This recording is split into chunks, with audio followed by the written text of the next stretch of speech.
Bonjour, petite information.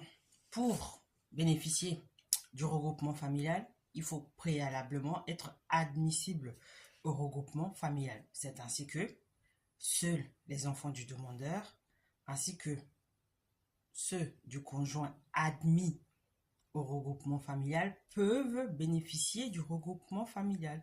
Par conséquent, sont donc exclus les enfants d'un autre conjoint non admissible au regroupement familial, sauf si celui-ci est décédé ou s'il s'est vu retirer l'exercice de l'autorité parentale. Donc, en clair, si vous voulez faire une demande de regroupement familial,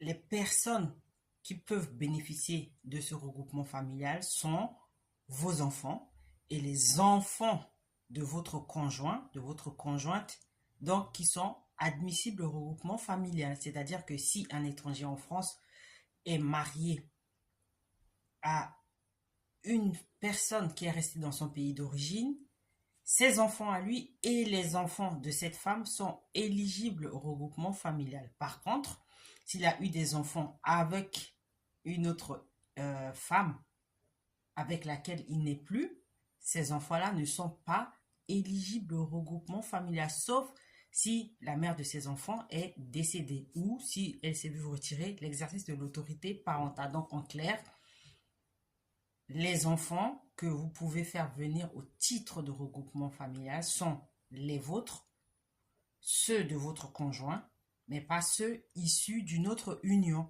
sauf si l'autre parent est déjà décédé. Et ça, c'est très important de le comprendre, de le prendre en compte avant de faire votre demande, parce qu'il y en a beaucoup qui font la demande alors qu'ils ont eu 10 enfants avec 5 mères différentes.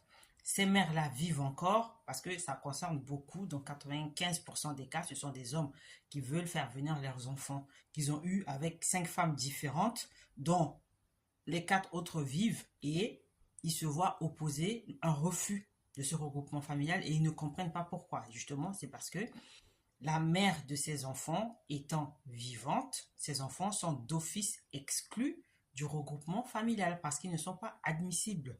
D'accord? Donc, ce sont des petites subtilités qu'il faut connaître. Et là, je le sais par expérience, par les personnes que j'ai accompagnées, il y a des situations ubuesques.